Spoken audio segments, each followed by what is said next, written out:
Жашоо сүртүмдөрү сынак.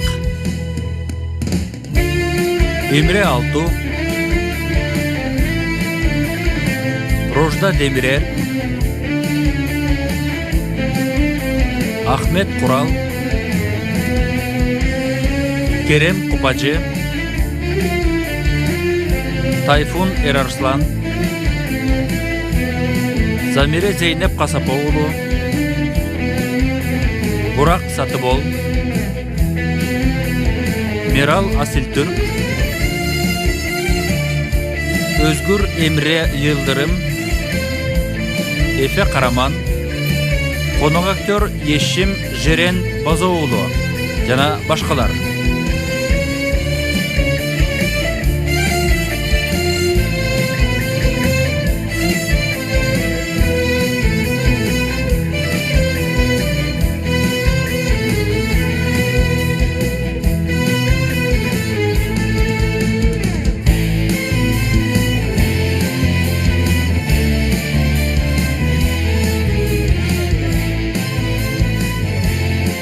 Продюсери Çağrı Bingüller, rejissörü Cem Tabak.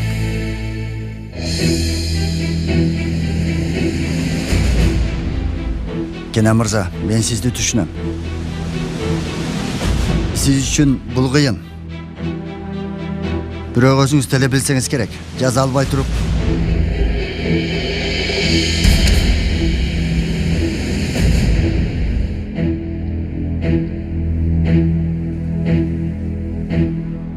Кесибиңиз мугалим болсо. Мен эч болбогондо иштен айдаласыз го деп ойлогом. Досум жинди болуп бүтөм го эми. Эмне үчүн Кенан агай дагы эле чыга элек? Сейфи сүйлөбөй чыдап турчу.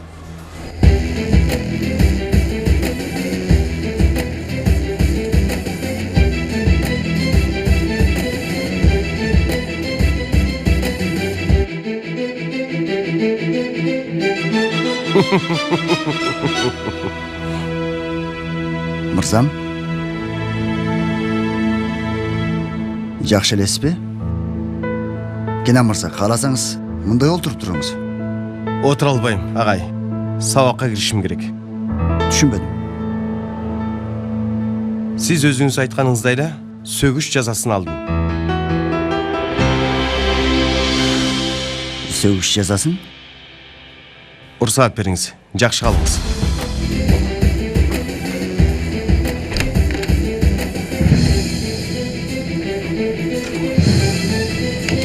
Агай, Кенан агай эмне болду? Жаман кабарым бар окшойт.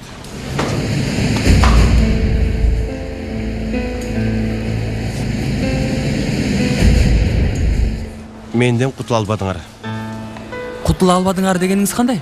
досум түшүнсөң болот. Демек кетпейт экенсиз дагы айтурабы? Ооба, тилекке каршы.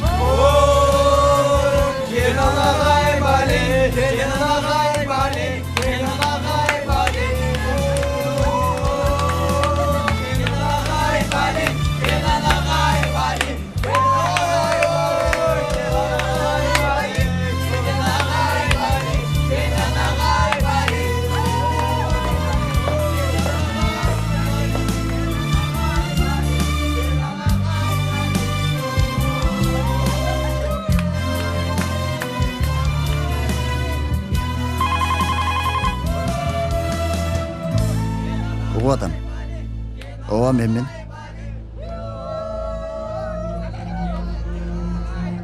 Албетте түшүнүп атам. Түшүндүм, мындан кийин этият боломун. Камсанабаңыз. Албетте, Кенан Мырза окуучуларыбыздын эң жакшы көргөн мугалимдердин бири. Бирок мен дагы бул мектептин мүдүрү катары бул окуяны... Алло?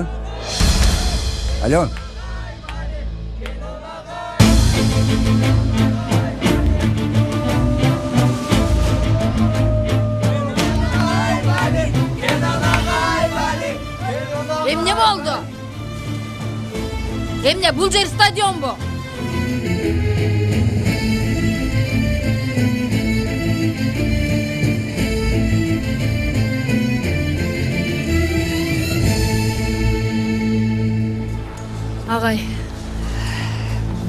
Менин түшүнүгүм боюнча Кубанычко дейм. Сиз жөнүндө чечим жакшы. Анан сүйүнүштө чыккан окшойт. ооба эже, сөгүш жазасын алдым. Сөгүш жазасын алганыңыз үчүн ушунча сүйүнүп жатасызбы? Жок, окуучуларымдан ажырабаганым үчүн.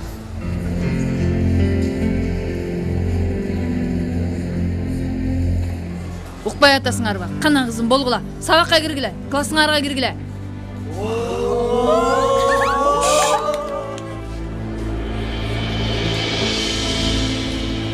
Кенен агай.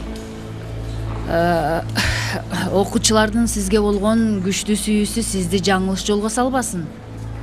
Кесиптешиңиз катары сизге чын дилимден эскертким келип жатат. Ар дайым эле мындай мүмкүнчүлүк болбой калышы мүмкүн.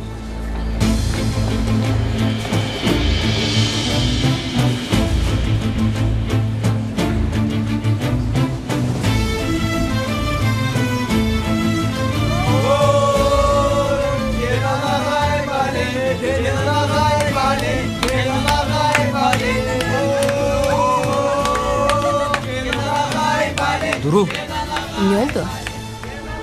чоң рахмат сага. Эмне үчүн? Кенен ага операциясында бизге жардам бергениң үчүн. Майта коч алып келгениң үчүн. Бирок сен жеген жоксуң го? Менби ал убакта кыйынсынып жаткам. Билем. Барын билгиң келеби? Дагы кыздар сени кош болгону карабастан мен жанынан болгон үчүн айта берсем көп.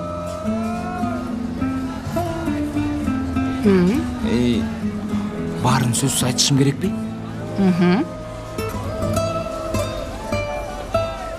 Сүйгөнүм болгон үчүн. Эч нерсе эмес. Жүр эми, сабак башталып калат.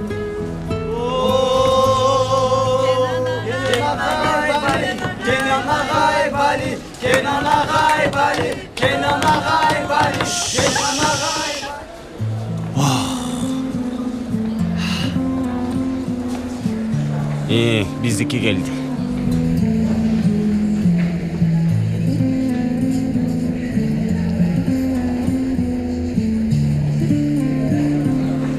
Сейфи, Угуп жатам. бул кыз менен Жанердин ортосунда эмне болуп атат? Эмне булар сүйлөшүп жатышабы? Жок ай. Бул кыз жаныбыздан такыр кетпей калды го? Ошондойбу. Мен эч нерсе байкаган жокмун. Сен эмне болуп жаткан нерселерди көрбөй жатасыңбы? Байкабай жатасыңбы? Жок. Мен сага азыр баарын байкатып коеюнбу? Менин көзүм сенден башка эч кимди көрбөйт да.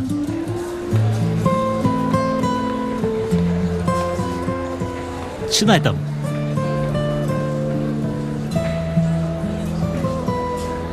Чынында эле оңой кутулдуңуз, Кенен агай. Мен дагы үмүтүмдү үзүп койдум эле. Демек чыкпаган жандан үмүт үзүлбөйт экен. Бирок сен баары бир этият бол. Эмки жолкусунда мынчалык жолуң болбой калышы мүмкүн, Кенан да ашан. Макул Зехре эже. Метин агай.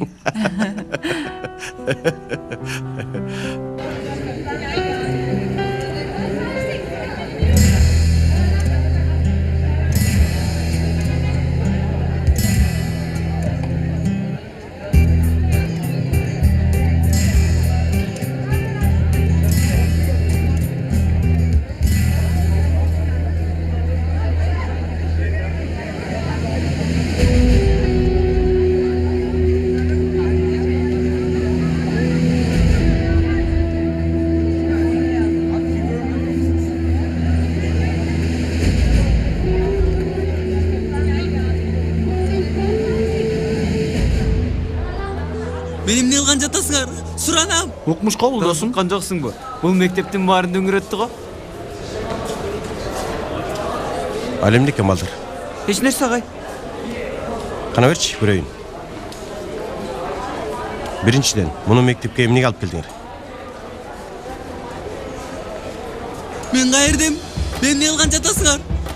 Өлтүрөсүңөр мени, а? Эч ким жокпу? Жардам!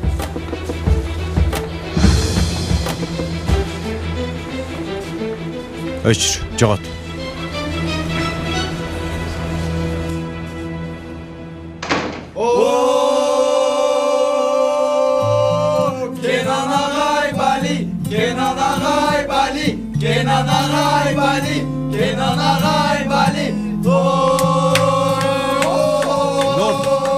Жетшет, токтотула. Балдар, отурула.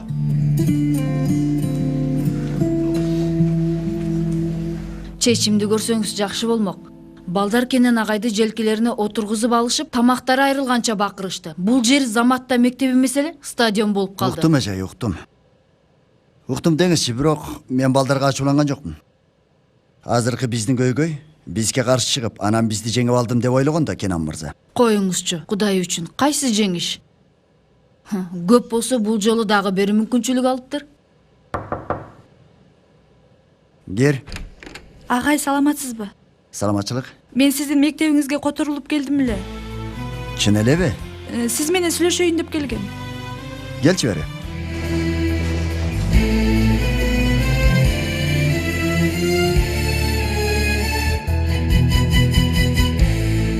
Түрмөгө кетем деп аябай корксоңуз керек, агай?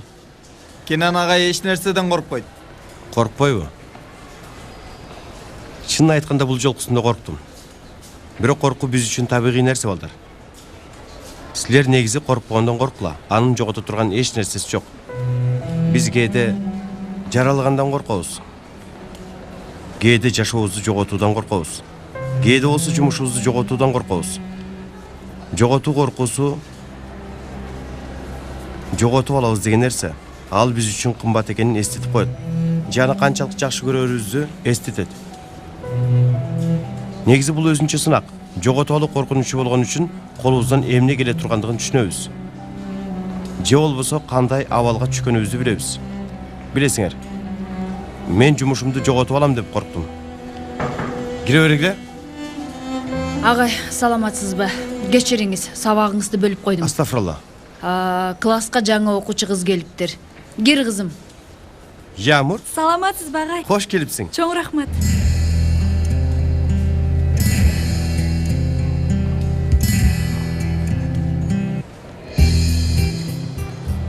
Мындай өт, отур кызым. Отур. Уруксат берсеңиз, агай. Достор, Ямур кызыбыз мектебибизге Англиядан келди. Көнүп кетүүсүнө жардам бересиңер деп ойлойм. Капа кылбай араңарга кошуп аласыңар. Hello, how are you? Агай, Ямур сиздин мурунку окуучуларыңыздан экен го. Ооба эжи. Сиз жөнүндө айтты. Сабагыңыз жакшы өтсүн, агай. Чоң рахмат.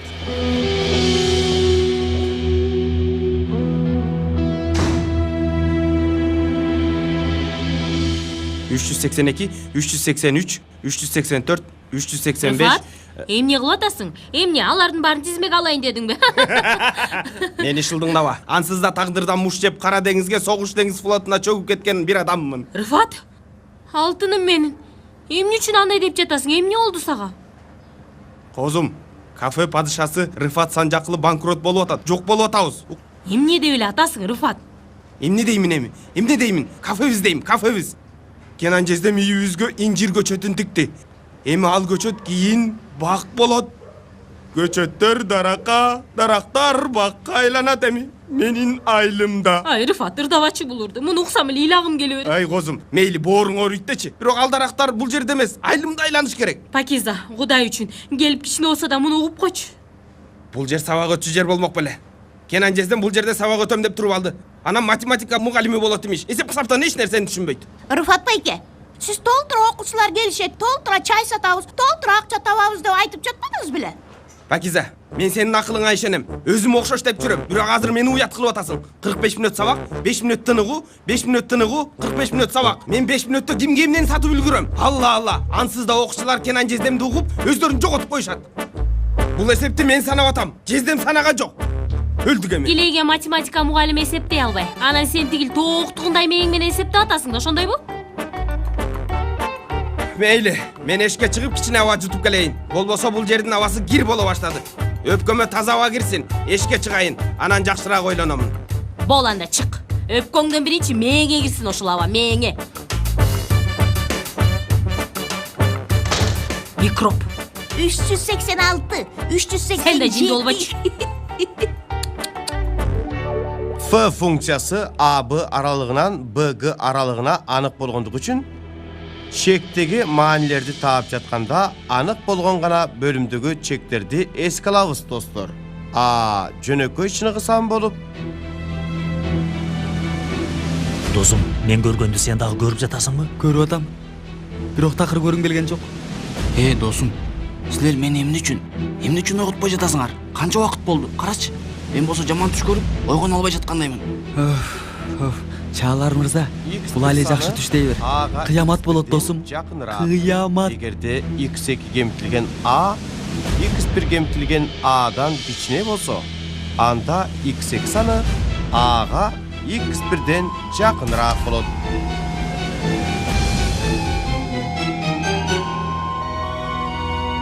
Бүгүнкү сабак бүттү. Ямур, да бир жолу кош келипсиң. Чоң рахмат агай.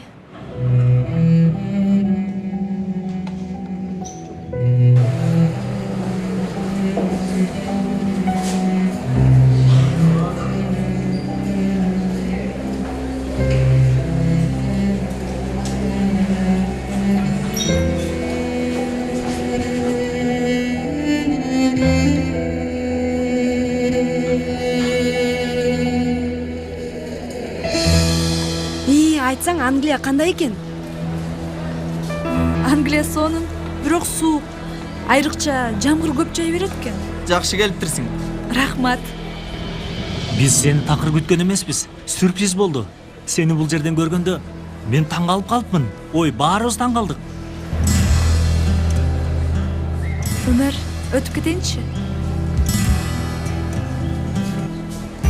Неме, биз муну билген болчубуз. Эмнени? Эми мынчалык эртегелерин билген эмеспиз да. Жанер. Мага жинин келип атабы? Еткин. Кабатыр болгондо сен да курсагың ачабы досуң? Жок. Эй, бас кеттик, бол.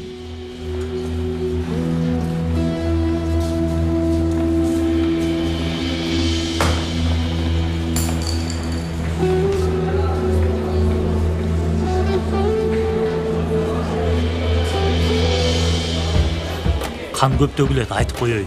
Ямур келди. Жанер менен дурус сүйлөшүп атат. Ямур Жанерди сакынып эле кайра келди окшойт. Эмне кыласың?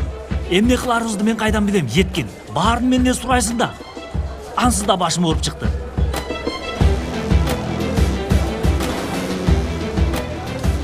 Бале.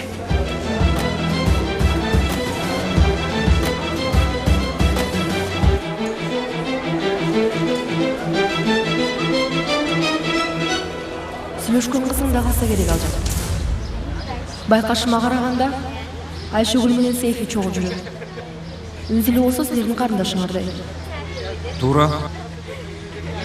Айшегүл менен Сейфинин сүйлөшкөнү, анан Үнзүлө жөнүндө туура байкапсың. Калганычы? Сүйлөшкөн кызым. Алыстадык. Англияга кеткен эле. Кетип жатып, жакшы бир сөз айтты. Көздөн алыс болгон, көңүлдөн да алыс болот деп. Кетип калдым. Дагы эле сүйөт окшойсуң. Жок. Анда жинин келип атат. Чынын айтсам бир аз.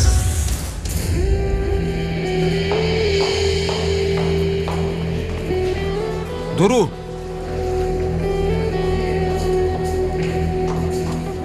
Пойрас. Эмне болду, эмне керек? Бир нерсе айтайынбы? Эмне? Уккан кулагыңа ишенгиң келбейт. Тиги жаңы келген кыз бар го? Ким экенин билесиңби? Ким болсо боло берсин. Кызыктырбайт. Биздин шумчуктардын жаңы келген досу болсо керек. Туп-туура. Бирок баарын билген жоксуң. Ал кыз Ямур. Жанердин мурдагы сүйлөшкөн кызы экен.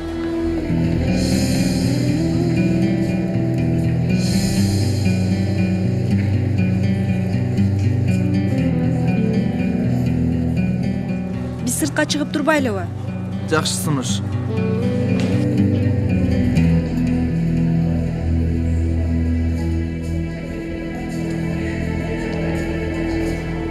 Билем, мага ачууланып атасың. Туура кыласың. Жанар, бир нерсе дебейсиңби?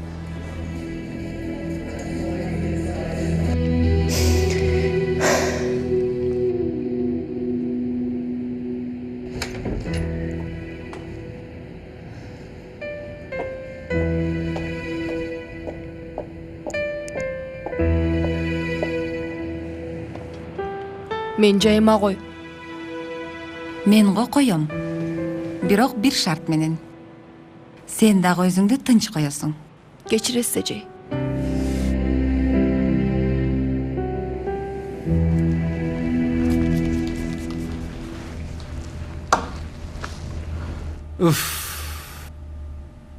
Агай, бүгүн күн кандайдыр бир башкача го, коңгуроодагы башкача шыңгырады. Бакчадагы чымчыктар курсак ачкан немедей сайрап жатат. Тигил класстарды тим эле күгүзүп ысыткан батареялар ичимди жылтата албай жатат. Сизге дагы ошондой болуп жаттыбы? Агай, белгин эжей жок. Байкадыңызбы? Чындап эле жок. Эмне болуптур ага? Сасыктым ого агай. Белгин эжейди бизден алыстатты. Алгаш денеси ысып, кийин үйүнө суранып кеткен. Андан кийин сүф болуп кетти. Агай, өзүңүз ойлонуп көрсөңүз. Азыр келсе жакшы болмок беле. Элестетсеңиз, кечке сизди карап түшкүрөт эле, анан тигил микробдор хоп үстүңүзгө жабышмак. Ай, анда кеткен жакшы болуптур да. Салам. Кел отур агай, кел. Сага аябай кызык кабарым бар. Биздин Ямур бар эле го? Биз окуп кетпеди беле? Англияга кетпеди беле? Кайра келиптир биздин класска. Чын элеби? Жакшы анда. Биздин команда толук болду да. Команда толук болду. Бирок командага сырттан жолтоо кылгандар бар да. Түшүнбөдүм. Ал эмне дегениң? Менимче, Жанар менен Дурдун ортосунда бир нерсе бар окшойт. Ортодо кичине башаламандык бар да. Кичинеби? Чоң эле. Эжей. Угуп атам. Сүйлөбөйсүң, Пойраз. Эмне айтайын дедиң эле? Угуп атам дедим го. Дуру. Пойраз, Дуру жөнүндө мен сага айта турганымдын баарын айттым окшойт. Ошондойбу балам? Эжей, Дуру ыйлап атат. Кандайча ыйлап жатат? Театр залына кирип кетти, ыйлап атат окшойт.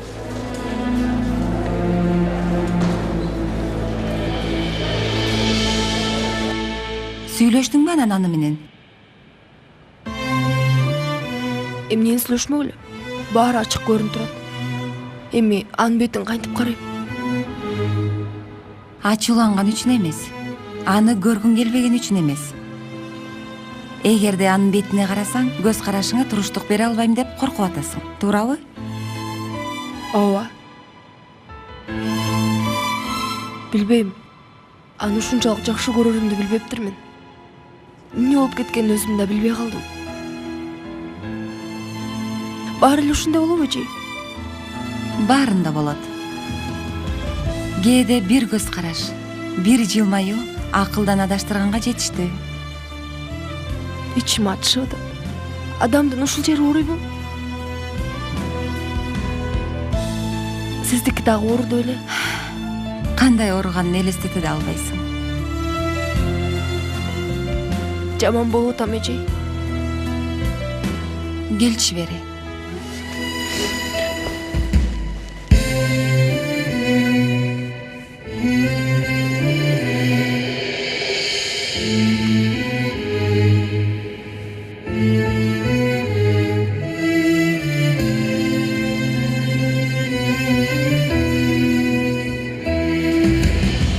Мени кечирип койчу. Бул үчүн баарына даярмын. Эмне кылышым керек, айтчы. Эч нерсе.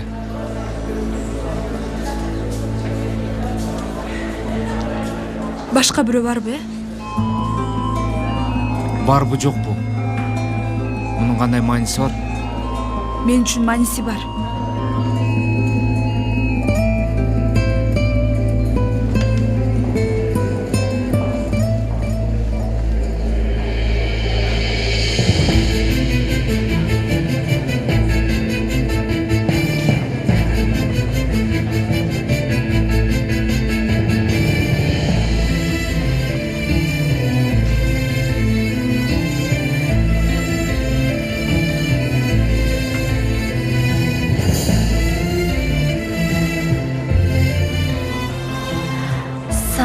бир жакты танда дегем. Бирок туура тарапты танда дегенди унутуп турмун, Эмне болду? Алтыным, сени карабай калыштыбы? Келин.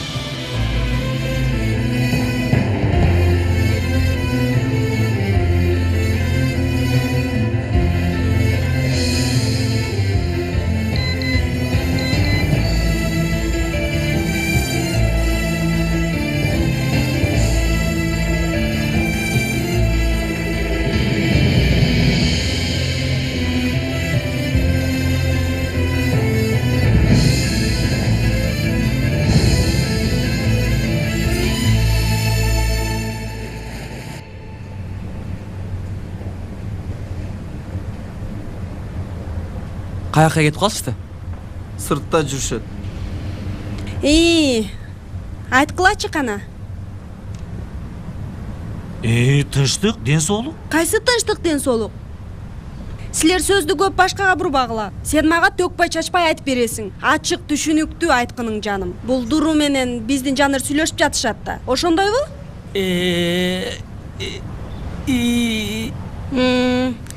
Билгем мен муну, чындап билгем. Баракелде силерге. Бале, айрыкча сага Сейфи бей. Сейфи бей. Кандай дейсиңер? Кафени жапсак жакшы болот эле. Билесиңер да, кетчү жол мааттан узак. Пакиза, бизде бир олуттуу маселе бар эле. Дагы жарым саат. Жанерлер келсин турабыз. Макул анда.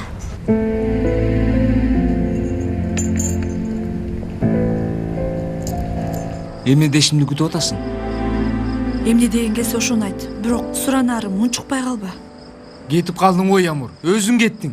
Бүттү дедиң, унут дедиң ой. Кетишим керек болчу. Эмне түшүнбөй жатасың? Эми азыр менен эмнени күтүп атасың? Мен үй бүлөм кыйналып кетти, Жанер. Англиянын мага кереги да жок болчу. Суранам, Жанер. Кетип атканда айткандарың түшүнүп деле болчу, Ямур. Андан кийинкисин түшүнгүм да келбейт. Мен күн сайын ыйладым, билесиңби? Күн сайын кыйналдым.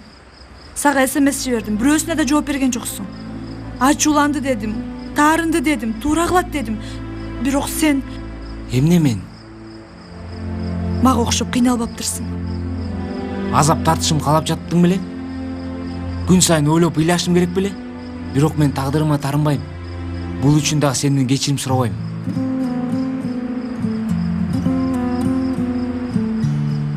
Башка бирөөнү таптың да, туурабы?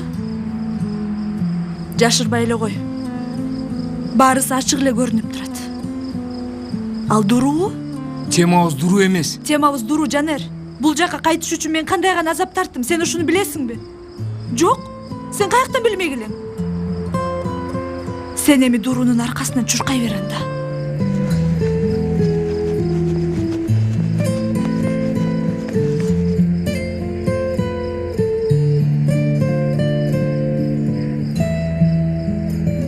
Андан кийин колума конвертти карбатып койду. Анан конвертти ача албай коркуп турам. Анан Салиха агайдын жанында өзүмдү жаман жагдайда кабыл этким келген жок, чынын айтсам. Ой, Жезде, сиз дагы кызык адам экенсиз. Такыр билбейт элек. Ии кечирип кой, Рыфат. Бирок Юсупка баарын айтып салышабы деп корктум. Анда чындап туура эмес болуп калмак. Козум уят болуп атпайбы эми? Анан Жезде. Анан конвертти ачтым. Ичинен сөгүш жазасы чыкты. Куткарылдык. Кудайга шүгүр, Жезде. Эми жакшылык болсун. Рахмат, рахмат.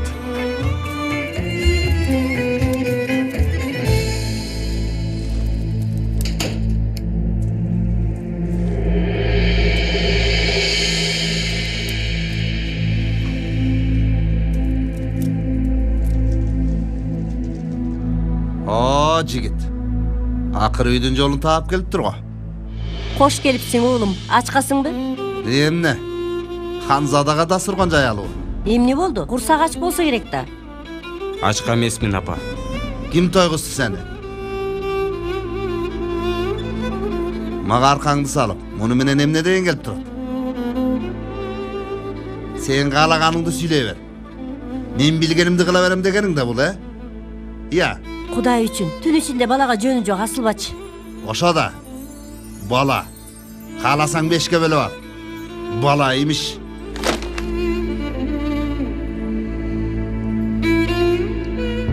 Жакшы, жаткыла.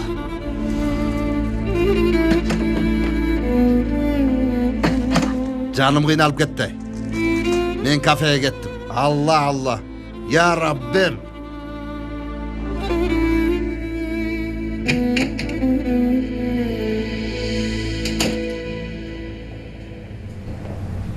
Yağmur boldu emi geçkili ыйлай бересиң be? Kızlar, men azır bir neseni oylap jatam. Azır geç bolup kaldı. Sizlerдің да жолуңар узак. Эми кеткенде кыйналасыңар.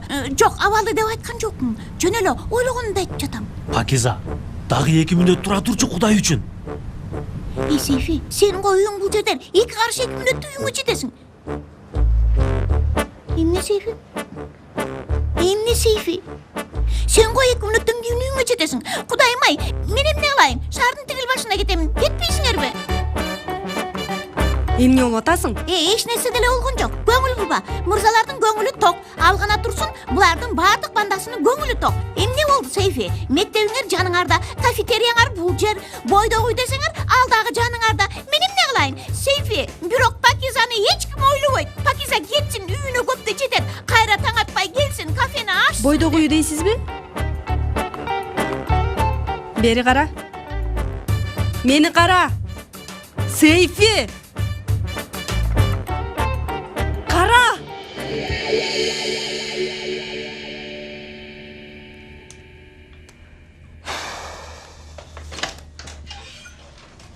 Тамак даяр. Жейсиңби кызым?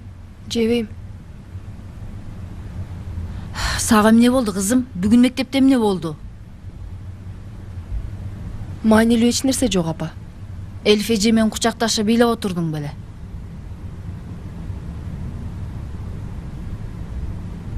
Апа, мени жалгыз калтырыңызчы. Сени жалгыз калтыруунун кажети жок, Дуру. Биз ансызда көп чогуу болбойбуз, кызым. Ошондуктан бул керексиз арзуунун кереги жокпу дейм. Жалгыздык дегенди билбейсиң да. Түн ичинде баштабаңызчы, апа. Ансыз да кыйналып атам. Сүйлөшкүм келген жок. Кечиресиз, чоңуз каяка? Аба жутам. Кеч болуп калды, Дуру. Караңгыда кайда барасың? Убакытка карап сиз эле жашайсыз, апа. Сиз айтыңыз. Дуру. Карач, дагы жаңы даярдануучу курстардын тепчелерин алып келдим. Бирөөсүн тандашың керек. Жарым жылдык болду. Курсту башташың керек. Мени тапшырткыңыз келген факультет барбы, апаке? Сени тапшыртайын деп мен каалаган факультет жок, Дуру. Болгону университетке өтүүңдү каалаймын. Кайсы максатыңа жетиш үчүн?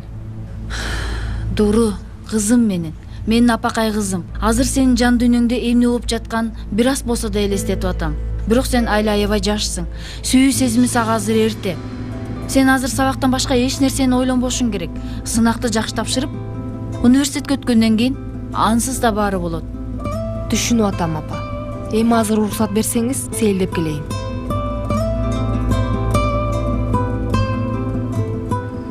Болду, жетет. Бул күндөр да өтүп кетет. Анан Жанердин сени жакшы көрөрүн баардыгы билишет. Керек болсо өзү да билет, билбесе үйрөтөбүз. Сенби сен? Бойдогу үй жөнүндө азыр сүйлөшөбүз. Кечир менин досум. Кечир. Чалар каякта? Атасына жолугат экен. Ошон үчүн үйүнө кетти. Досум курсаң ачпы, тамак алдыралыбы? Жок. Жанер, билип атам, аябай кыйын болду сага. Бул маселени кантип чечесиң? Мен Дуруну сүйөмүн. Муну ал дагы түшүнөт. Досум, кандай жаман абал? Ооба, жаман. Жаман абал. Үйлөм кыйнал деп коет дагы. Күнүгө ойлодум дейт. Эмне кылайын ойлонсо? Өзү кетип калды. Эмне кылайын эми? Туура айтасың, досум.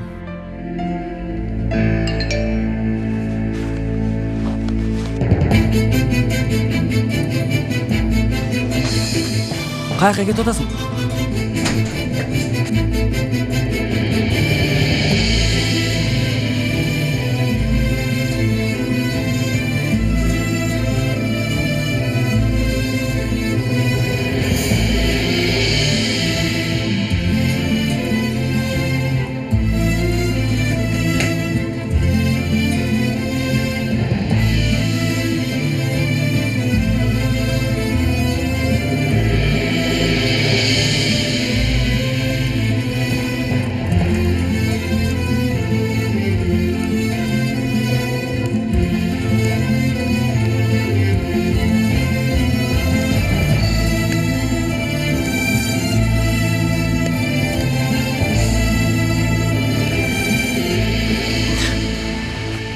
Болду.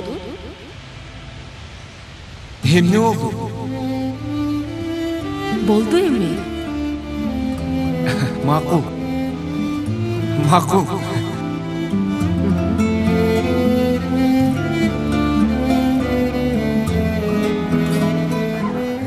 Соң тамак болду. Өзгөчө мен үчүн. Мен үчүн дагы.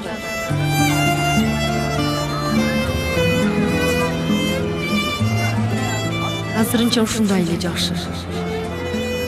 Макул сүйгөнүм. Сүйгөнү? Ооба, сүйгөнүм.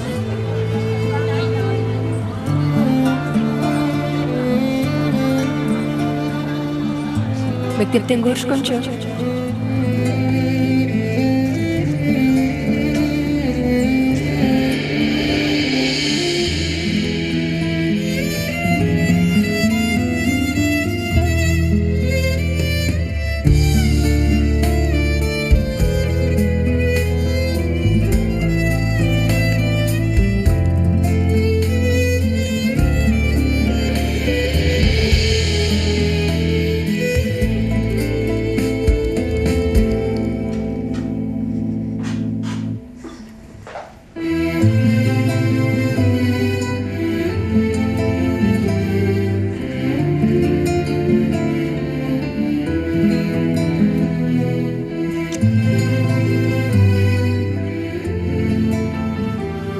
Китептер менен мени апам тааныштырган.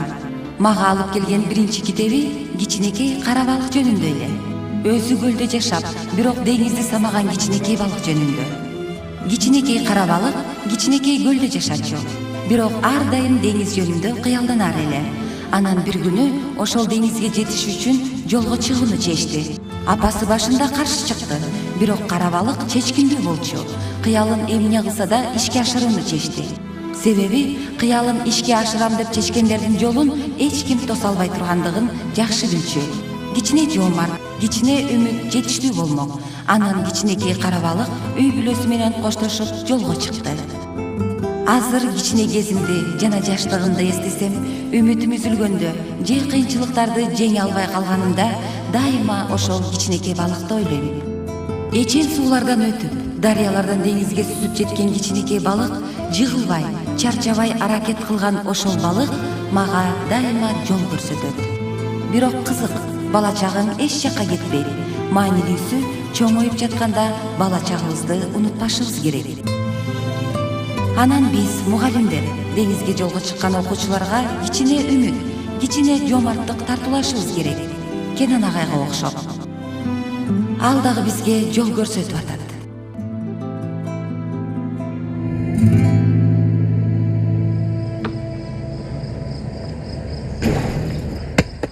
Жанердин жашоосу сонун экен досум. Кыздар талашып жатат го аны. Туура айтасың дос. Тигил жаңы келген кыз бар го, аты Ямур беле? Сонун кыз экен Андайлар бизди жактырбайт досум. Өзүңөр уктуңар го.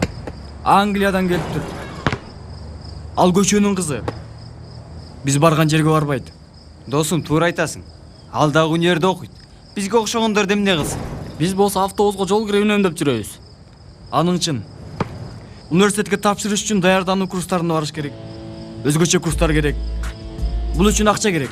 Ага акча кайда экен? Жанердин, Ямурдун чөнтөгүндө. Мейли. Ага окшогондор даярдануу курсун окуп, алектене берсин. А биз болсо 5 жылдан кийин бир ресторандан жолугабыз досум. Сен алар кирген жерге кире албайсың да. Киргизишет досум. Официант катары киргизишет.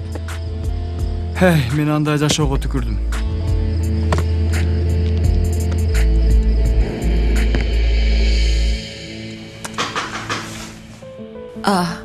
Ким бул убакта?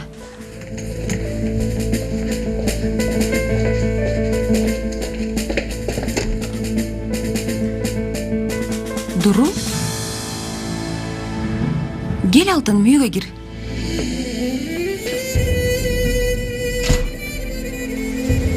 Эмне болду? Эжей бүгүн сиздикинде калсам болобу? Албетте болот. Муну апаң билеби? Жок. Чалып айтып кой анда. Эжей, айтпай эле койсок болобу? Чалсак кечке сүйлөнөт.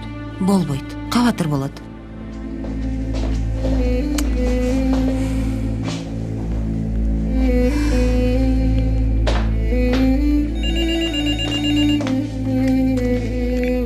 Дору, каякта жүрөсүң кызым? Саат канча болду? Билесиңби? Эртең Эжей, сабак бар. саламатсызбы? Мен Элиф. Саламатчылык эжей. Тынччылыкпы? Угуп атам. Мен дур үчүн чалып жатам. Кандайча дур үчүн? Сиздин жаныңыздабы? Ооба. Бүгүн меникинде жатып калса болобу деп уруксат сурайын дегем. Эжей, сиз кечирип коюңуз. Бирок мындай кылган болбойт да. Дуруга телефонду берип коесузбу? Ал үйгө келиши керек. Эжей, сизди түшүнүп жатам. Бирок кыйнасаңыз анда абал мындан да кыйындайт. Ошондуктан уруксат бериңиз. Бүгүн меникинде калсын. Зехри эжей? Алло. Макул, анда калсын. Бүгүн сиздикинде калса болот. Жакшы калыңыздар.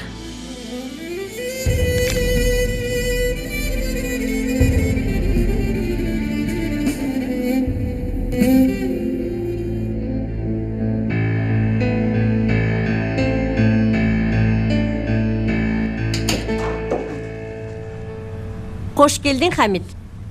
Турай, курсагым ачты. Мен үчүн укмуштуудай кылып дасторкон жай. Хамит, муну эртеңке чейин бүтүрүшүм керек. Үйдө даяр тамак бар. Ошолор жесең болобу? Эй! Эми бүтүрө турган нерсең калган жок. Турай, мен тур дегенде турасың. Хамит, бул эмне кылганың? Эмне эле акыркы күндөрү тигип калгансың?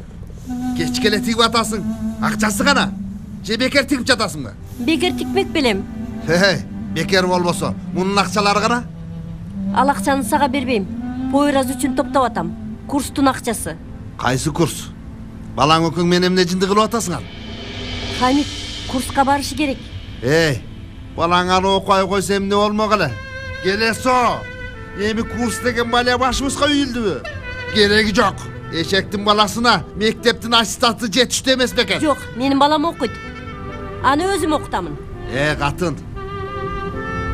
Биздин үйдө курска бериле турган акча жок. Болду.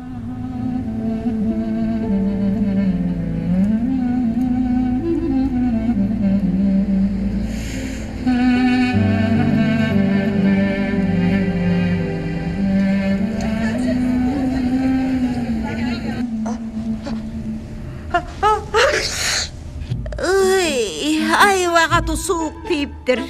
Аябай. Бардык жерде микроб, бардык жерде.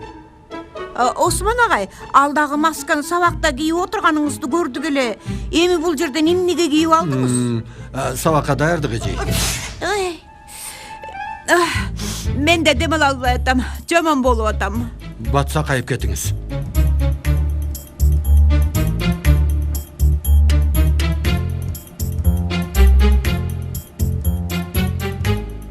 Осман агай? Биздин баскетбол командабыз барбы? Баскетбол залыбыз бар, бирок жок. Мага баскетбол аябай жагат. Университетте жүргөндө калтырбай барчумун. Оюң эмне келип атат, Кенан агай? Соннойлор. Соннойлор. Мени коркуткан сүйлөм ушул. Мен мектепте баскетбол ойногом. Таң калтырасыз. Ооба. Агай, эгерде башчы болсоңуз баскетбол командасын түзүп аласыз. Мен болсом машыктырчу болом. Сизби? Ооба.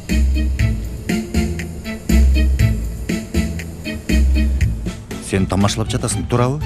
Осман агай жөнүндө айтып атсаң, ооба. Бирок баскетбол жөнүндө чын айтып жатам. Салих мырза эмне дейт экен, көрөлү. Көрөбүз. Эмнени көрөт экенбиз? Мектебибиздин баскетбол командасынын пайдубалы курулуп атат. Сонун го? Мен болсом машыктырчу болом.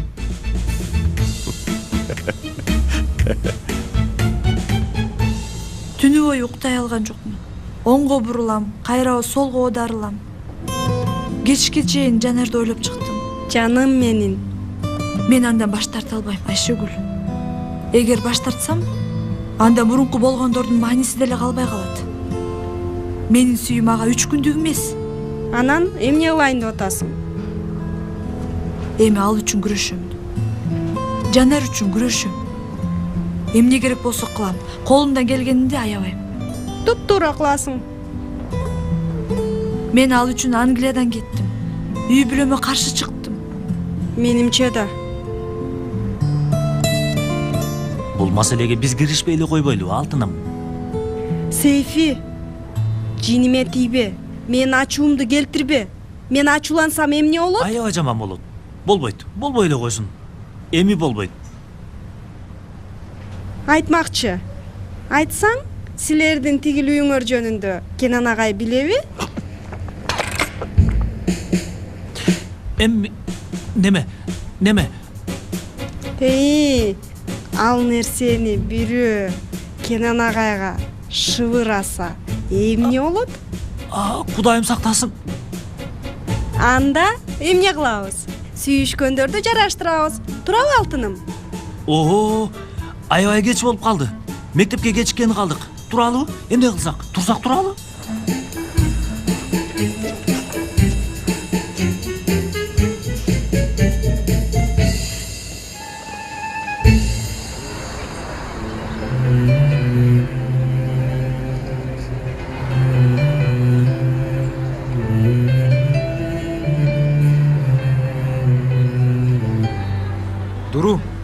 Дуру. Эмне керек?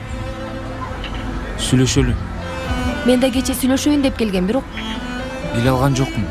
аны билдим. Дуру антпечи суранам. Кантип атам мен? Кантип атам, Жанер? Болгону оттун жанында, телефондун маңдайында күтүп атам. Эмне үчүн? Болгону бир сөз угуш үчүн. Келмекмин. Эмне болду? Үйдө бири чыгып калды. Чын элеби? Ямур менен Айшагүл кечке кармап коюшту. Албетте эскерүүлөр Англия дегендей. Саатка карасаң эле кеч болуп калган. Мейли, эч нерсе болбойт. Эртең окуудан сүйлөшөбүз. Эмне болуп кетмегиле дедиң да.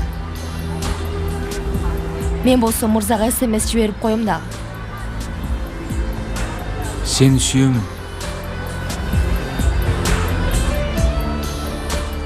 Аны ушинтип көрсөтөсүң.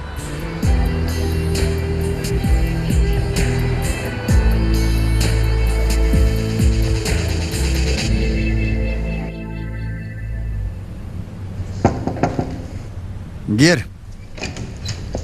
Агай, бош элесизби? Албетте. Албетте кириңиз. Кенан мырза, сизден сураныч. Таарымаңыз, сизди колдой албадым.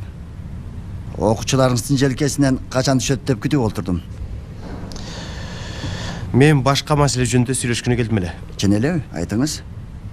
Эгерде сиз макул болсоңуз, баскетбол командасын түзсөкпү деп ойлогом. Окмушко. Албетте агай. Эми бул мектепте сизди кыйын экениңизди баары билишет. Биз эмне дей алабыз? Астафралла. Ушу кичипейилдигиңизде дагы бой көтөрүү бар, Кенан мырза. Көрүп турам. Сиз туура эмес жагынан карап жатат окшойсуз.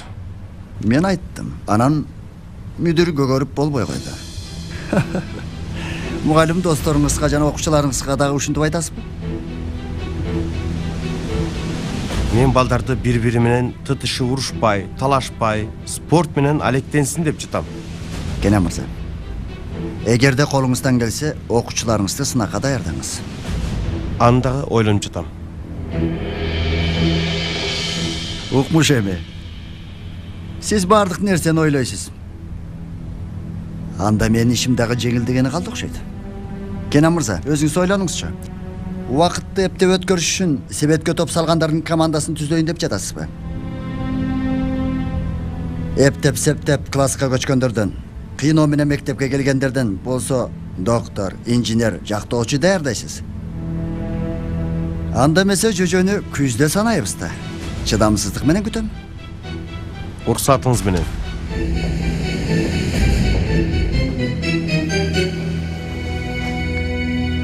Үнзиле, мен эмнени билип алдым. Эмнени билдиң?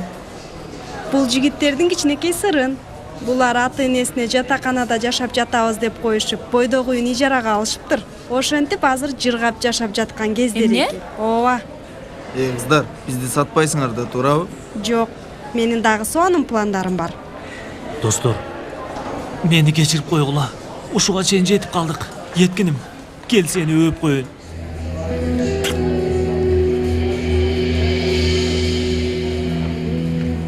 Экөөбүз жана таанышкан жокпуз. Менин атым Ямур.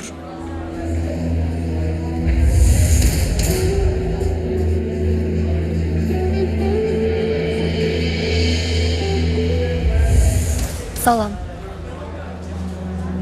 Сен экөөбүз сүйлөшө турган сөз бар.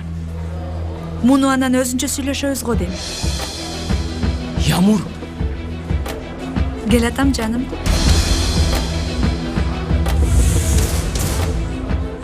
Сабактан кийин кофе ичели.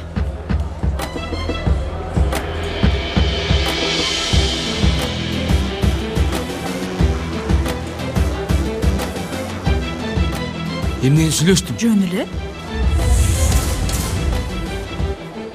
Курбум менен сүйлөштүм. Балдар, Кенен агай келатат.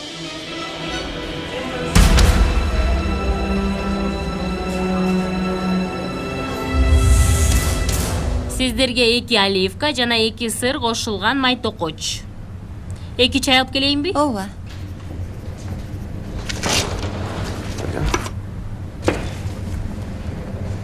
Рифат? Колуңдагы эмне? Технологиянын акыркы жаңылыгы.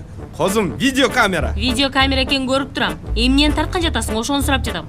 Муну столдун үстүнө коёмун, үстүнө парда асып, кабарларды көргөзөмүн. Козум, биздин кафебиздин жарнама видеосуна тартамын. Эмне? Ай, уктуңбу, Пакиза? Жария видео тартат имиш. Сен, муну мен Юсуфтун сүйлөттүү оюн жакшылап тартып берсең болмок. Мени тарынтып атасың, Козум, я. Жакырдык чыгармачылыктын булагы болот, билбейсиңби? Болуптур, Рифат.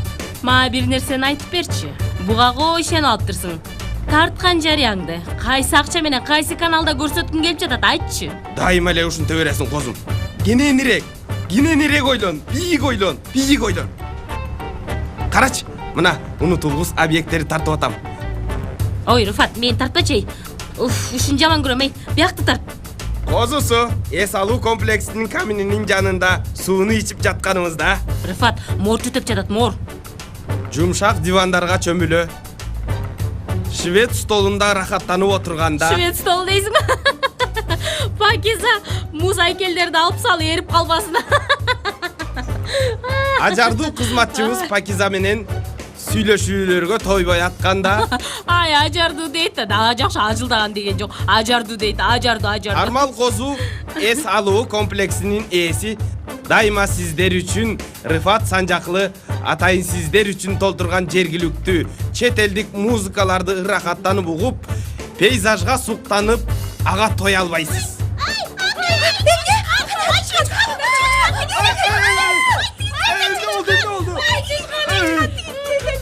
Жолдоштор, силер акчаны төлөдүңөрбү? Чычкан. Кана? Балдар, китептеги суроолорду силер кечинде чыгаргыла. Азыр башка теманы сүйлөшөлү. Эмнени? Бул класста бой узун балдар көп. Силердин баскетбол ойногонуңарды дагы көрдүм. Жакшы ойнойт экенсиңер. Жанер дагы аябай таланттуу. Эмне үчүн бир команда түзбөй жатабыз? Баскетбол эле жетишпей жатты эле. Мүмкүн ошондойдур, Хакан. Балким ошондой. Коюңузчу агай, кайдагы баскетбол? Кийинки күндөр баардыгыңар эмне болуп баратасыңар? Мунуңар мага жакпай турат. Ойносо оюнга, иштесе ишке тойбой турган чагыңар. Бирок баарыңардын кабагыңар бүркө, белиңер бүкүрөйгөн, маанайыңар жок. Эмне болуп баратасыңар, балдар? Силерди бул үмүтсүздүккө түрткөн нерсе эмне? Өзүңөрдү карагылачы. Кандай жашоодо жашап жатканыңарды бир карагылачы. Баскетбол командасындагы түзө аласыңар. Университетке дагы тапшыра аласыңар. Мен бул потенциалды силерден көрүп жатам. Бүгүнкү күнгө чейин кылган ишиңерди карагыла, аз бемне. Бүгүнкү күнгө чейинки жетишкендигиңер, кылган нерсеңер аз бемне. Коңгуроо качан болот, Дагы 20 мүнөт бар, Пойраз мырзам. Дагы 20 мүнөт бар. Менин жоопкерчилигимдин астында. Турла, мени менен жүргүлө. Турла.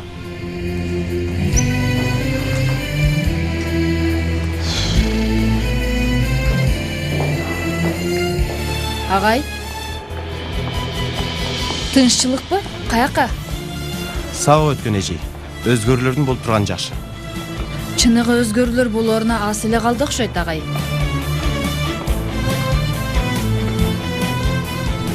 Сабагыңыз жакшы өтсүн. Сиздики дагы.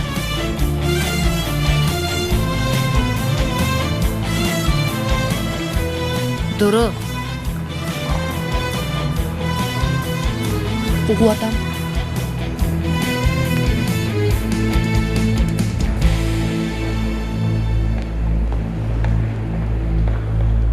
Элиф эжейдикине жатып калганың кандай кызым? Бул эмне кылыгың? Ушул кылыгың да жакшы болмок беле. Кыйынчылыгың болсо эмне үчүн келип апаң менен сүйлөш? Себеби апам мени укпай атат. Сынак дейт, сабак дейт, курс дейт. Элиф эже болсо мени укту. Бардыгын укту. Мага укканыңыз керек болуп атат.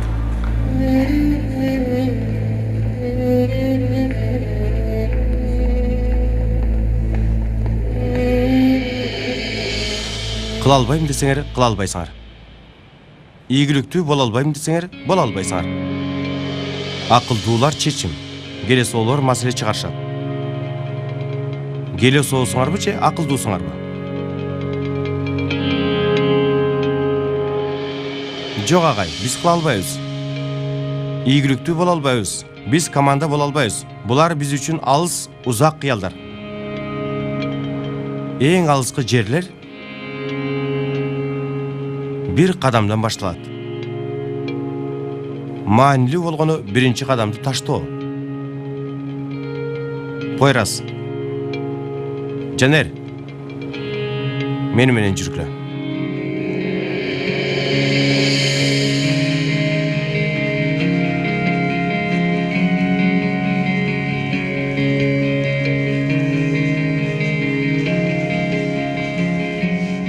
Эми кандай? Мындай шашпай басып келгенибиз оорчулук жараткан жок. Туурабы? Каршыбыздагы себет анчалык алыс эмес. Бирок бизди бастырбай жатышат. Басканыбызга уруксаат бербей жатышат. Көздөрүбүздү байлап салышты. Жолубузду көрбөй жатабыз. Кана, галстуктарыңарды чечкиле. Чеч. Көзүңөргө байлагыла.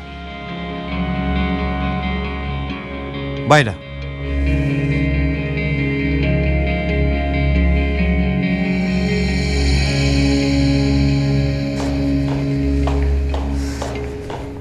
Эжей, Кенан агайдын классына барсак бош го. Урматтуу агайыбыз өзгөрүүлөрдү каалап жатат. Математика сабагын спорт залда өткөрөм дейт. Кенан дагы бир нерсе ойлоп тапты. Агай, көрүүбүзгө тоскоол болгон аз келгенсип, жонубузга жүк мингизип атышат. Кантип басабыз? Өмөр, Хакам, кана келгиле. Чырка. Досторуңардын аркасына мингиле. Мен.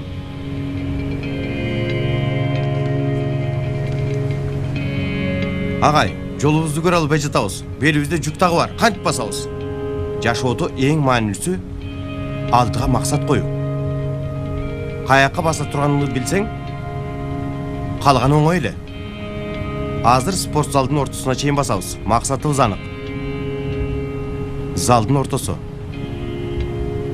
Аралыкты билесиңер. Залдын ортосуна келгениңерде мен силерге айтам. Кана баштагыла. Менин үнүмдү ээрчип баскыла. Жолдон адашпайсыңар. Азаматсыңар. Залдын ортосуна жакындаганда мен айтып коем. Залдын ортосуна жеттик десем болот. Келип калдык. Кана, токтогула. Досторуңарды түшүргүлө. Галстуктарды чечкиле.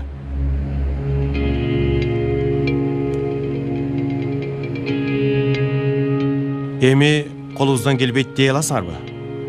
Ийгиликтүү боло албайбыз дейсиңерби? Дей аласыңарбы?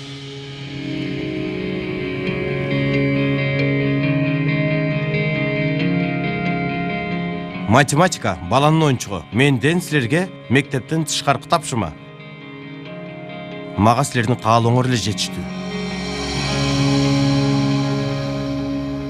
Түркчө дагы. Физика дагы.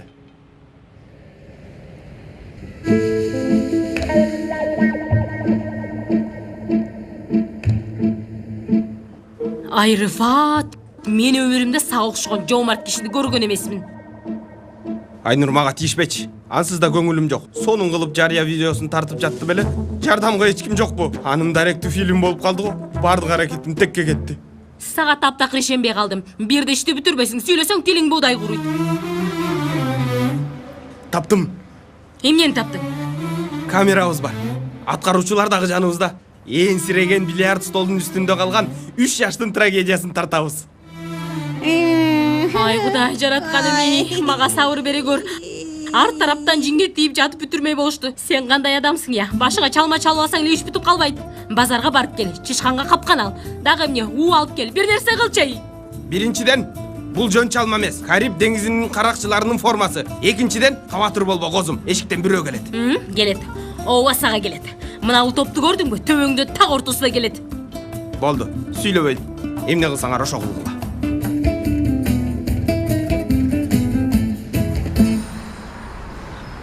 Duru. Duru. Duru. Жолугабыз дебедик беле? Кофе карызсың мага. Мейли. Макул анда. Кечинде айткан жерден жолугабыз. Макул.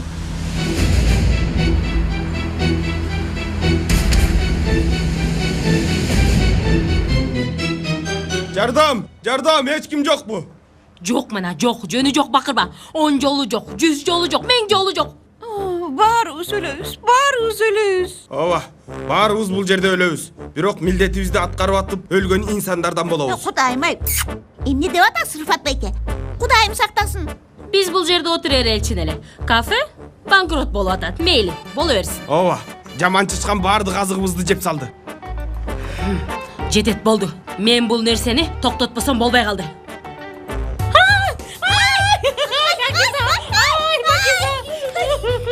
Корккон адамдын абалы. Мен муну сөзсүз бир жерде колдоном. Жоголчай, микроп. Кын карачы, чыныгы корккон адамдын кыйкырыгы. Ооба. Айнурум жырдыз кылам сени. Кудайым.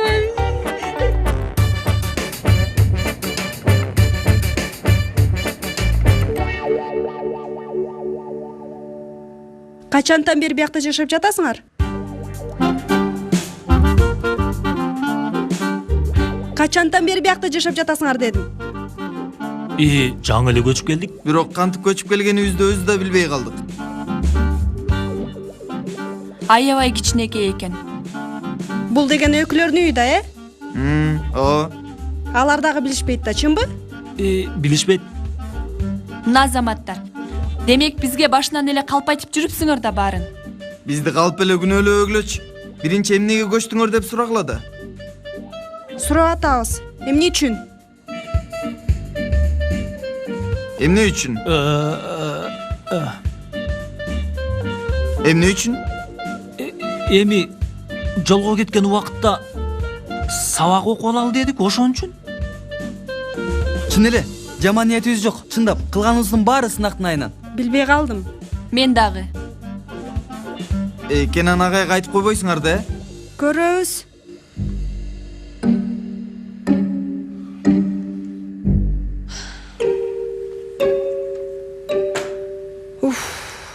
Бул эмне, бул эмне? Чаң. Көрүп турам. Качантан бери чаңдап турат? Көптөн бери ушундай. Анан да биз чаңда жашаганга көнүп калдык. Бизди өлтүрбөгөн нерселер күчтөндүрөт деген философияга ишенебиз. Адам деген тазалайт, шыпырат. Жок дегенде чаңын сүртөт да жашаган жеринин. Кааласаңар чогулуп туруп тазалап жиберели. Таптаза болуп калат.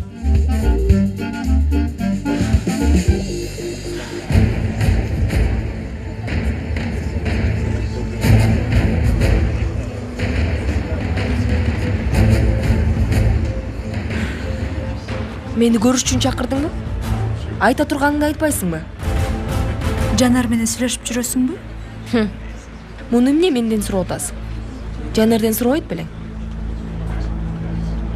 Жанар экөөбүз бири-бирибизден суроолордун баарын сурашып алдык. Жоопторун да билебиз. Бирок сен эч нерсе билбейсиң. Эмнени? Биз Жанар экөөбүз урушкан эмеспиз. Англияга мени ата-энем кыйнап жиберген. Сенин жашооңдун мага эч кызыгы жок, Ямур. Айта турганыңды бат айт. Тиешеси бар. Кызыгып да атасың.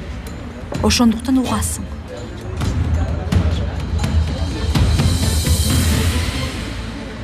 Мен жыгылып калсам, Жанердин буту гана айт эле. Ал Тургай бир күнү мени ыйлап жаткан. Жанер мага эмне үчүн ыйлап жатасың деп СМС жазды. Биз бири-бирибизге жөн гана ашык эмес. Бири-бирибиздин жаныбыз бир болчу. Ошондой күндөрдүн биринде ата-энем мени Англияга кыйнап алып кетишти. Түбөлүккө кетебиз. Эч качан келбейбиз деп айтышты. Анан мен ичим күйүп жатса дагы Жанерге токтотолу дедим. Себеби аны аябай сүйчүмүн. Дагы эле сүйөм. Жанердин жаны кыйналбасын деп токтотолу дедим. Өзүң деле билсең керек. Кыздар сүйгөнүнөн ажыраганда ичинен кайгырышат. А эркектер болсо дар издешет. Алдынан чыккан биринчи эле кызга жабышат. Бирок бул сүйүү махабат эмес. Жакшы эле түшүндүрдүмбү? Сен сүйгөнүмдү сактап бердиң. Эми чыныгы ээси келди. Мен эч нерсе кылбасам да, алыстан карап турсам дагы, Жанердин акырындык менен мага кайтканын өзүң эле түшүнөсүң.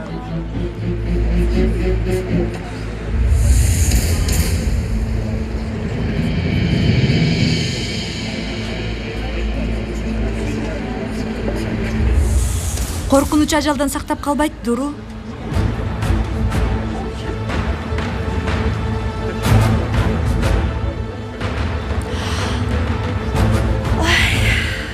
Аябай эле оңой болду го.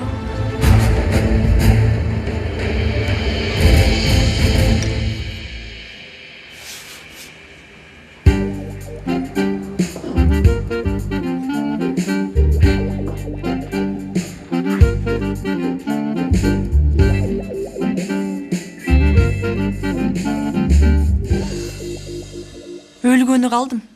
Эсим ооп калды. Түшүнбөй турам. Ушул кичинекей үйдөн ушунча кир кантип чыкты? Жок дегенде бул чакаларды өзүңөр алып коерсуңар эми. Тамагыңарды да бышырып койдук. Акыбызды кантип төлөйсүңөр эми? Билбейм. Дасторкон даярдай койбойлу, достор. Анчалык айбан эмеспиз го. Ошондой элесиңер. Тамак жеп кетесиңер да, Жок, кеч болуп калды, биз кетели. Азырго кетип жатабыз. Эми өзүңөргө тың болгула. Качан болсо келип калышыбыз мүмкүн. Качан болсо? Мейли кыздар, каалаган убакта келгиле. Бул үй силердин да үйүңөр да. Так ошондой. Тазалык үчүн да, тамак үчүн да күтөбүз эми. Силер бизди малай кылалы деп атасыңарбы? Жок эле, туура эмес түшүнүп алдың. Эми үйдү таза кырмайбыз. Тамак ичкенге келип тургула деди. Ушундайбы, Сейфи? Так ошондой досум. Так ошондой. Кеттик.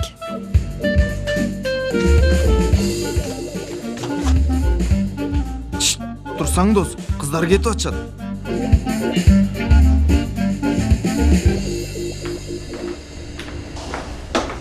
Таекең бир да кабарын билдирип койбойт. Көрдүңбү? Дагы кандай балени үйүп алды ким билет? Салатты унутуп коюпмун.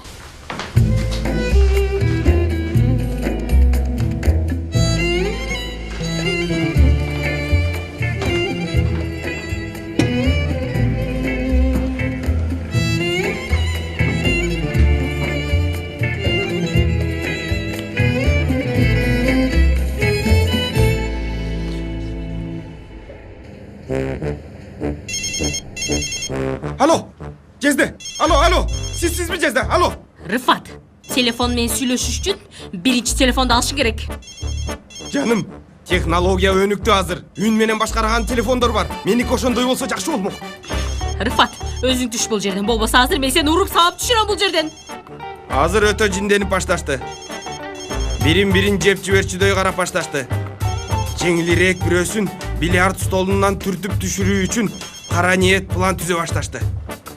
Махабат, достук, биримдик жана көйгөй үчүн бул чоң сынак болуп калмай болду. Аны издеп кайра полицияга барбасам болду. Кана, тамагың таттуу болсун. Сиздин дагы. Меники эле таттуу болгоно калды окшойт. Эмне дейсиз? Денең ысыбай эле турат. Кана, аччы оозуңду. Эмне үчүн? Тамагыңдын безин көрөйүн. Тамагым ооруган жок, ата. Ой балам, анда эмне үчүн сүйлөшпөй атасың? Жөн эле сүйлөшкүм келбей атат.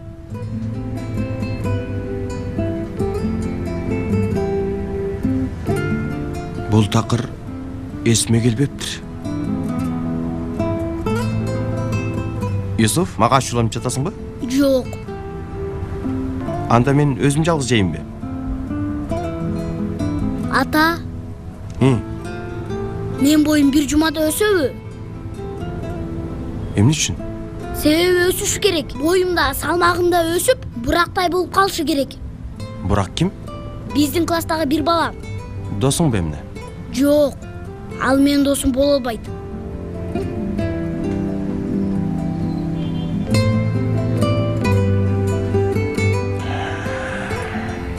Эмне үчүн?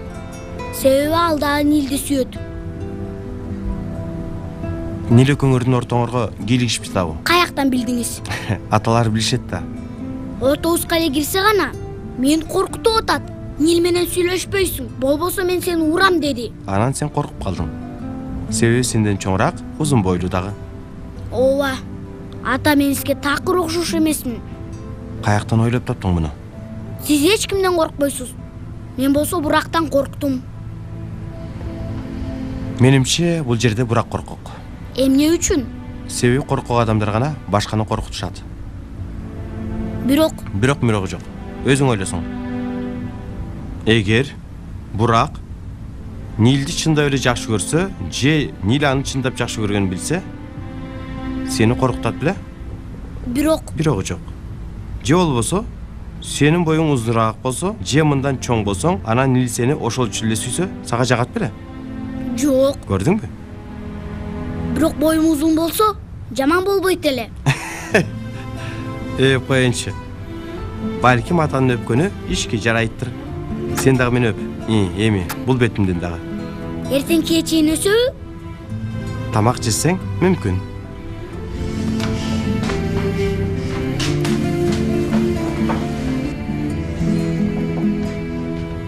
Акырын, мен дагы жеймин. Айнур, чычкандан коркуп ага алың жетпей, жиниңди менден чыгарып атасың. Кудая тобо, муну кара. Азыр мо топторду алам да чокуңа бирден ойнотом акбак. Көп ачуумду келтирбе, Рыфат. Кебетеңди кара, чей. Сени деген эркек деп коет. Биз аял болсок да сага караганда эр жүрөктүү экенбиз. Жалгыз колуңдан келгени, чачыңды тарап кафеге келгениң болгон ошол. Козум, кызматчыбыздын алдында мени уят кылганың туура эмес да. Уруксат бересиң да. Ошол кызматчылардын жанында столдун үстүнө куш сыяктуу отуруп алган кандай анан? Алла. Өзүңчү көчөдө карчыга окшоп койколокто басып жүрөсүң. Анан кичинекей чычканды көргөндө апа келе бильярд столдун үстүнө секирип чыгып кеттиң. Урушканда койгулачы. Андан көрө биримдикке келели. Бир айла табышыбыз керек да. Көрбөй жатасыңарбы? Ук, тырнактай болгон кыз сени акылдуураак сүйлөйт. Кавалерия келди. Бул эмне? Эмне болуп атат? Командир, мен абалды түшүндүрүп берейин. Бир чычкан, чыккынчы чычкан биздин башыбызды барымтага кармап алды. Чын айтып атам, жагыңды жапчы, болбосо оозго жейсиң. Биринчиден, сен 10 граммдык чычкандан полициянын жардамы менен кутулдуң. Көп сүйлөтпө мени. Коркок. Кайсы полиция? Эмне чычкан? Жезде, иш мындай болду. Пакиза менен Козум кафеден чычкан көрүп калыптыр. Чычканды көргөндө үчөөбүз бильярд столуна чыгып алдык. Анан кийин милиция келди, бизди куткарды, Жезде. Айнур, бул Рыфаттын айткандарын мага түшүндүрүп бере аласыңбы? Албетте, Жезде, кубаныч менен. Пакиза экөөбүз кафедеги күнүмдүк иштерди кылып атканбыз. Андан кийин бир чычкан пайда болду. Аялбыз да чычкандан коркуп кеттик. Хоп, бул жерде аял эркек дискриминациясы бар. Буга жол бербеймин. Рыфат, сүйлөбөй турчу. Ошо Жезде. Эмне кыларыбызды билбей жатабыз. Чычкан ортодо жыргап жүрөт. Биз Пакиза болуп бильярд столунун үстүнө чыгып алдык. Анан? Анан ушул Жезде. Ошентип Козум менен Пакизаны полиция келгенче арыстандай болуп коргоп турдум. Эмнеден коргодуң, Ырфат? Чычкандан коргодуңбу? Жезде, аны жөн гана чычкан дебеңиз. Эгерде алар болбосо, илим анчалык даражага чейин өнүгө албайт эле. Ай, койчу эми Рыфат, койчу.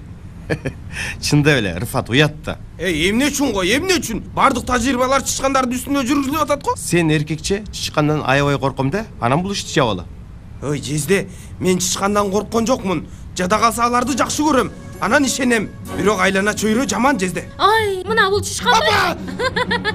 Ай, эмне болду?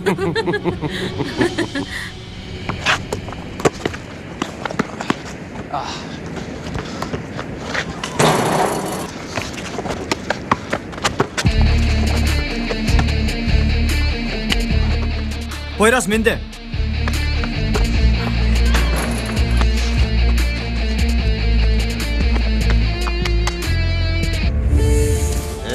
Balangаны окпай койсо эмне болмок эле. Келесо. Эми курс деген баля башыбызга үйүлдүбү. Кереги жок. Эшектин баласына мектептин аттестаты жетиштүү эмес бекен. Жок, окуйт менин уулум. Аны өзүм окутамын.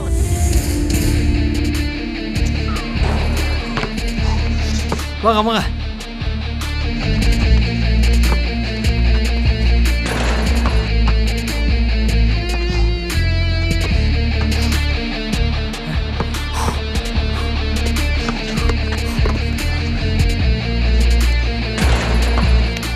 Poyraz, кайра дос учуп кетти. Poyraz ыргытса эле түшөт.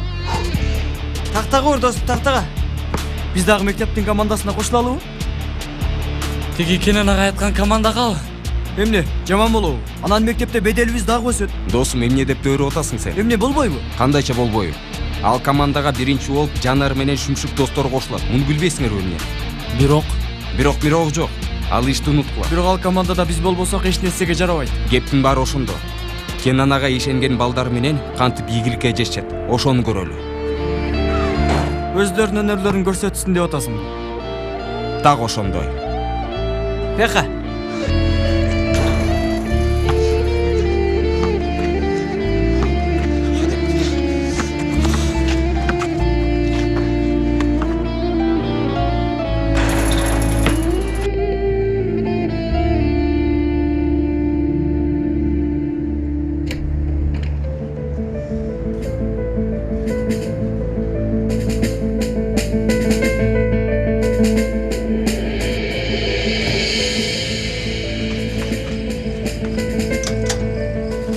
Дуру, жаным кош келипсиң.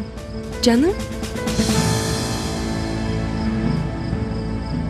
Келе алган жокмун. Бирок аз баарын түшүндүрүп берем. Эмне болуп жатканын да билем. Эч нерсени билбейсиң. Сүйгөндү дагы, эмгектенгенди дагы, сүйүн сактаганды да билбейсиң. Сен деле башкалардай экенсиң, Жанер. Бирок күнөө менде, сага ишенген жиндикемин. Ямур сага эмне деди билбейм, бирок Билбейсиң албетте. Маанилүү эч нерсе айткан жок. Келгенинин дагы, эмне дегенинин дагы эч нерсенин мааниси жок. Баарынан маанилүүсү мени капа кылганы, таарынткан эмне, билесиңби? Ямур класска келгенден бери башыңды көтөрүп, мага карабадың. Эмне кыларын билбеген бурчка кыпчылган чычканга окшоп эле калдың.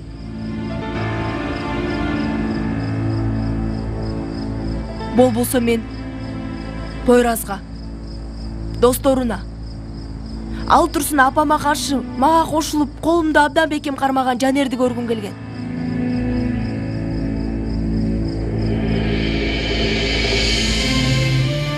Үшүгөнүмдө үстүмө күрмөсүн жапканды эмес. Колумдан кармашыңды каалагам.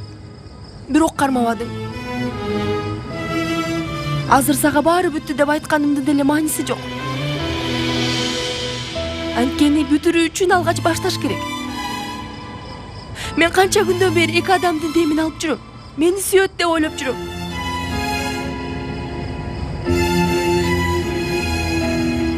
Сен оңой эле сени сүйөм дей бересиң. Же калп айтасың. Же маанисин билбейсиң. Сага дос катары кеңеш берейинби? Эгерде маанисин билбесең, билгенге аракет кылба. адамдын жүрөгүндө калат. Аябай.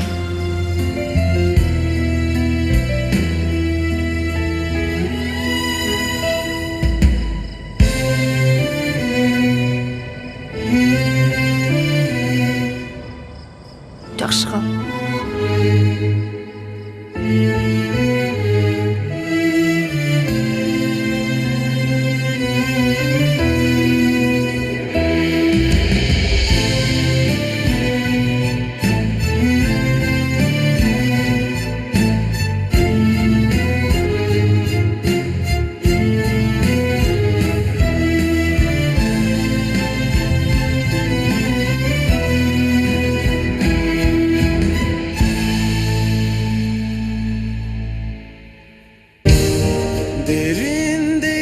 Көркөм тасма коомдук телерадио корпорациясында утурулуп үндөрү коштолду. Котормонун редакторлору Айгүл Жумагулова жана Орозбек Мусакеев.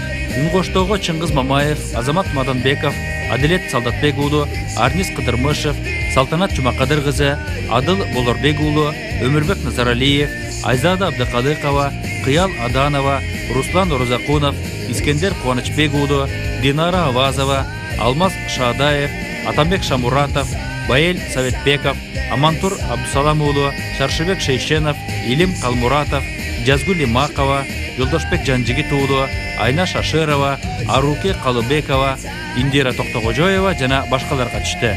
Үн коштоо режиссеру Кыял Төрөгулова, үн иретін топтогон Искендер Кубанычбек уулу.